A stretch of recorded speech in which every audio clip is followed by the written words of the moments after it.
Добрый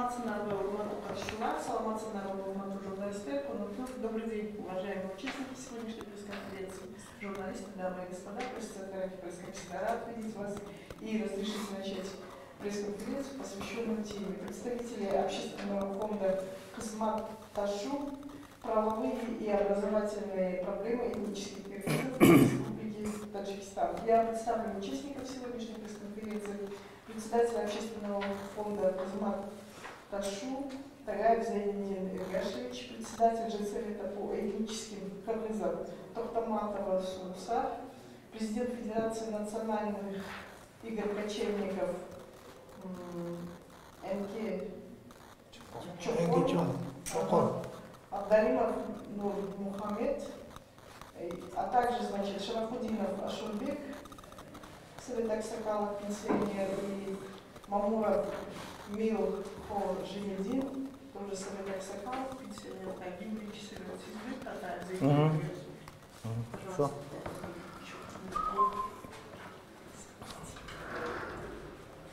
Саламатсыздарбы, урматтуу бүгүнкү пресс-конференциянын катышуучулары, урматтуу кыргыз элим, ошондой эле урматтуу бүгүнкү массалык маалымат каражаттарынын өкүлдөрү.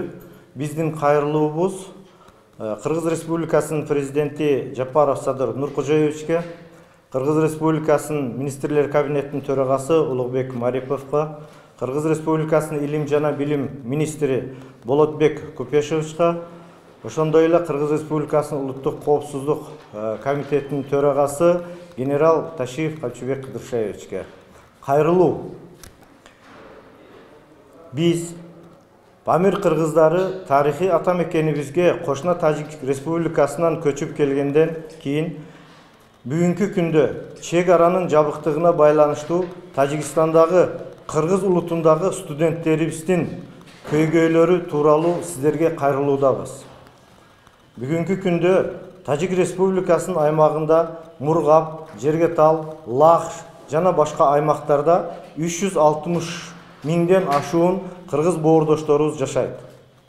Бүгүнкү күндө 120дан ашуун студенттер, кыргыз улутундагы студенттер Кыргызстандын ар кандай жогорку окуу жайларында билим алышууда. Тилекке каршы бүгүн чек аранын бекемдигиге байланыштуу 84 студент бизге кайрылды. Биздин кайрылуубуздун бүгүнкү негизги максаты тилекке каршы Тажикстан менен Кыргызстандын ортосундагы чек аранын жабыктыгынан улам бүгүн 17 сентябрь, 15 сентябрь 2021 жылы жаңы окуу жылына карата алар мыйзамдуу чек арадан өтүп Кыргызстандын аймагында окууларын уланта албай калышты. Бул кыргыз улутундагы студенттер 1-курстан 5-курска чейин ар кандай жогорку окуу жайларда окуган биздин келечек жаштар. Булар биздин келечек дарыгерлер, инженерлер, программисттер жана ошондой эле башка адистер болмок. Бүгүн биздин кайрылуубуздун жана өтүнүчүбүздүн негизги максаты аларга Кыргыз Республикасынын аймагына чек арадан мыйзамдуу өткөнгө жана окууларын мыйзамдуу түрдө улантууга мүмкүнчүлүк түзүп берүүнү өтүнүп суранабыз. Ошондой эле терең урматтоо менен мекендештерибиздин атынан ыраазычылык билдиребиз Кыргызстандын бийлигине.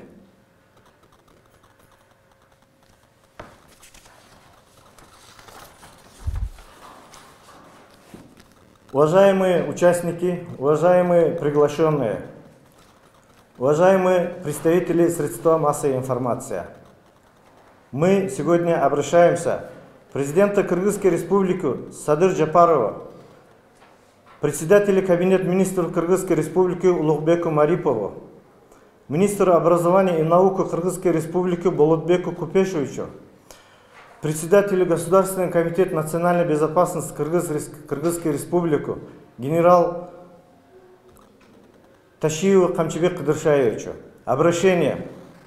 Мы, памирские кыргызы, переселенцы в Кыргызской Республике из соседних стран, в том числе из Таджикистана, обращаемся к вам с просьбой рассмотреть вопрос студентов среди этнических кыргызов, которые не могут продолжить обучение из-за закрытой межгосударственной границы.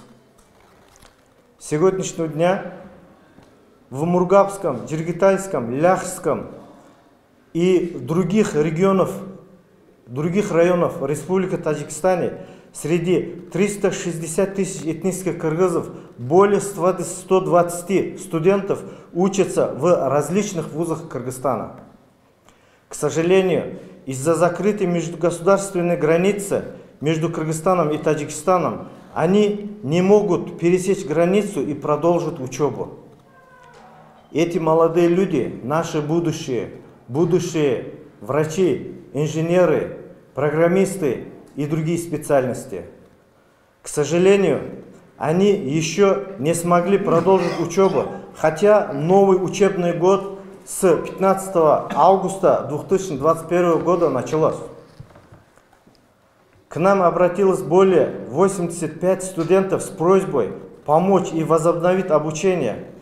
Наше обращение – оказать содействие и разрешение их проблем, чтобы у них появилось законное обоснование пересечения межгосударственных границ, чтобы приехать и продолжить обучение.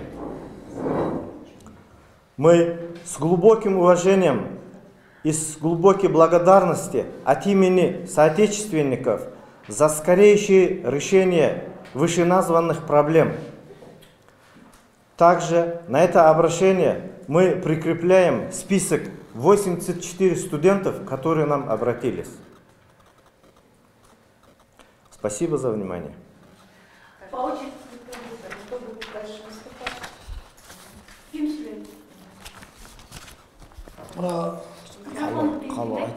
Урматтуу Такаев Замидин Эргечевдин кайрылуусунан кийин биз деле илгерки заманда Совет доорунда ушул Центральный вуз деген программалар боюнча Тажикстандан Кыргызстандын ар кандай жогорку окуу жайларда Кыргыз мамлекеттик университетине баштап окуп келгенбиз. Бүтүп иштеп мына бүгүнкү күндө пенсияда жашап жатабыз.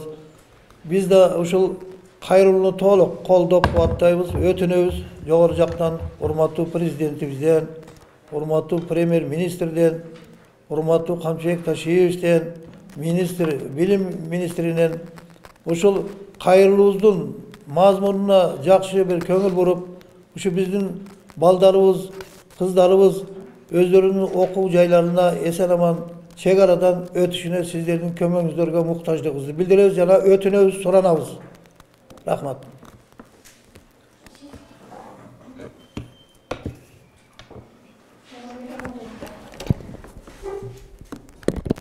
Саламатсыздарбы? Урматтуу бүгүнкү пресс-конференциянын катышуучулары, бүгүн биз биздин этникалык кыргыздар үчүн өтө маанилүү, өтө бир көйгөйлүү маселе боюнча ушул конференцияга катышып отурабыз. Бул маселе негизинен жогору жакта жердештер айтып кеткендей, ушул Кыргызстанда окуп аткан Тажикстандын граждандары, бирок этникалык кыргыздар ушул күндө келип өзүнүн окуусун улантуу мүмкүнчүлүгү ээ болбой атышат. Бул албетте биз түшүнөбүз, кырдаалды биз өтө жакшы түшүнөбүз. Бирок ошого карабастан булар билим алыш керек. Булар чет жакта жүрсө дагы кыргыздын туусун көтөрүп жүрүшөт. Булар чет жакта жүрсө дагы кыргыз деп жүрөктөрү согуп жүрөт. Биз ошолор үчүн бүгүнкү күндө жүрөгүбүз ооруп турат. Биз аларга кайдыгер эмеспиз. Өзгөчө аялдар кеңешинде биз ушул маселе боюнча көп сөз кылабыз. Эгерде биздин сырт жакта жүргөн кыргыздарыбыздын бир көйгөйү болуп калса, сөзсүз түрдө биздин Кыргызстандын бийлиги, Кыргыз Республикасы, биздин урматтуу президентибиз Садыр Нуркожоевич оң жакка чечип берет деген терең ишеним менен жашап атышат алар дагы, биз дагы. Биз билебиз, биздин президентибиз Садыр Жапаров ушул күнгө чейин этникалык кыргыздарга өтө көп көңүл бөлүп келатат. Алардын Кыргыз Республикасында кыргыз жарандыгын алуу боюнча жеңилдиктерди мына жакында эле берди. биздин канча жылдан бери чечилбей жаткан көйгөйүбүз чечилип атат. Бул деген дагы кыргыз бийлигине болгон биздин ыраазычылыгыбыз. Чоң ыраазычылык айтабыз. Ошону менен бирге эле ушул бүгүнкү күндө көйгөйдү да оң чечип берет деген терең ишеним жана терең урматтоо менен сөзүмдү аяктайм. Рахмат көңүл бөлгөнүңүздөргө.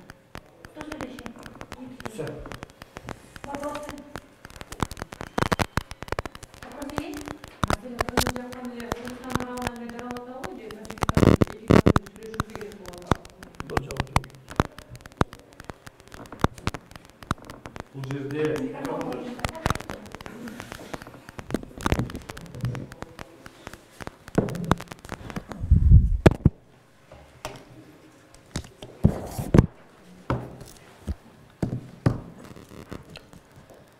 Бул жерде эки тараптан тең ачылбай атат. Азыркы күндө эл аралык нормалар бар да. Мисалы, кайсы мамлекеттен болбосун,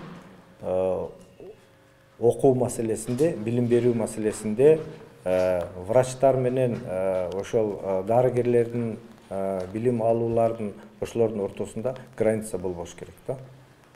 Ошону эске алып, бүгүнкү күндө студенттерге разрешение болсо жакшы болмок. Бүгүнкү күнгө чейин бул маселе көтөрүлдү беле, окуу жылы башталгандан кийин гана ушул маселени көтөрүп атат.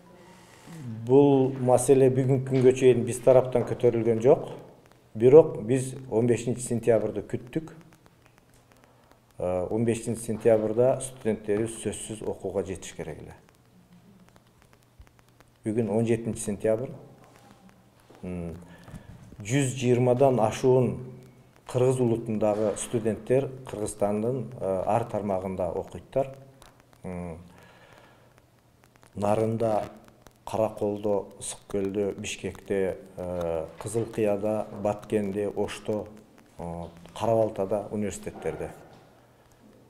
Бүгүнкү күндө ошолордун арасынан алар деле тоолуу аймакта, айылдарда жашашат, интернет тартпаган жерде.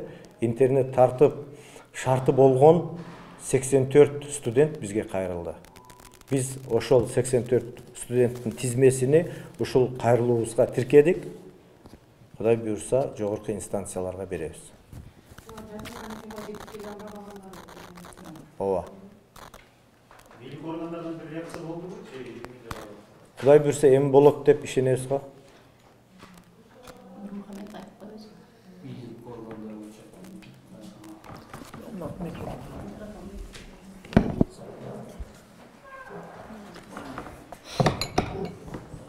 Саламатсыздарбы, журналисттер. Саламатсыздарбы, журналисттер. Биз бийлик органдарына, билим берүү министрлигине кайрылганбыз. Алардын жообу биринчи келишиминде Тышкы иштер министрлик менен билим берүү министрлик ортосунда сүйлөшүүлөр болуп, биринчи суроосуна толук кандуу жооп ала албаптыр. Экинчиси жолу жөнөтүлгөндө ушул суроону каралып чечиле баштады, жакында чечилет деген үмүттү айтты да. Бирок ага карабастан биз да ушул биздин да кайрылуубуз бир маанилүү болуп, жогору жактан бийлик органдары президентибиз Садыр Нуркожоевич тараптан бизге ушул көйгөйүбүздү чечип берүүбүздү суранып жатабыз. Ошо тез аранын ичинде болгону дурусураак болот. Себеби дегенде ар бир студент бир күн калганы бул деген сабактан, программадан артта калганы менен барабар. Бул жолдун узарылышы кийинки жагы бул отчисление болуп калышы мүмкүн, же академический алып калышы мүмкүн. Академический алгандан кийин ар кандай тоскоолдуктар болушу мүмкүн. Себеп дегенде ал студент программадан артта калат. Экинчиден кээ бир кыздар болсо балким турмушка чыгып кетиши мүмкүн 1 жыл академический алгандан кийин. Ошол себептен булар үзгүлтүксүз окуусу керек жана зарыл деп эсептейбиз. Ошуга бир көңүл буруп, ушул биздин көйгөйүбүздү, өтүнүчүбүздү жакшы жагына тез аранын ичинде чечип берүүңүздөрдү суранабыз. Рахмат. Кароодабыз дегенде канча болду? Эмнени? Маселени кароодабыз карап атабыз дегенде бир 2-3 күн болду. Мен өзүм барып ошол международный отдел дегенге барып сураштырсам, МИД менен сүйлөшүүлөр жүрүп, уже кол коюуга жетип калды, чечилет буйруса деп айтылды да, бирок ал чечилдиби, чечилбеди бизге белгисиз. Ушул күнгө чейин жол жабык, эч кандай студенттер өтө албай жатышат. Биз кыргыз бийлигинен ушул эле сураныч менен келип отурабыз. Мындай экөө сөздөр туугандар, урматтуу пресс-конференциянын катышуучулары жана журналисттер. Бир маселе ки, мына бардык чет мамлекеттерден, Индия, Пакистандан студенттер келип, виза аркылуу окууларын улантып атышат. А бизде Күнөсү Тажикстан Республикасына караштуу Жергетал районунда биздин боордош туугандарыбыз, кыргыз туугандар жашашат. Ошол туугандардын балдары бүгүнкү күндө ошол Кыргызстан мамлекетинде билим алып атышаттар. Ошол балдардын барып келишиге көйгөй түзүлүп атат. Мына границанын бекемдиге байланыштуу. Ушул маселе үчүн мына бүгүн биздин Зайнедин, мына Жолдош Зайнедин көтөргөн маселеси кайрылуу болсо, биз да ушул кайрылууду колдойбуз. Шуну Жолдош биздин урматтуу президентибиз Садык Жумуркожоев чечип берсе экен деген максат менен ушу сиздер менен пресс-конференция өткөрүп атабыз. Биздин максатыбыз эле ошол, ошолорго бир жардам болобу деген нерсе. Ушул маселени оңго чечип берсин. Биз албетте суранабыз. Жогору жактан. Ошол эле максат.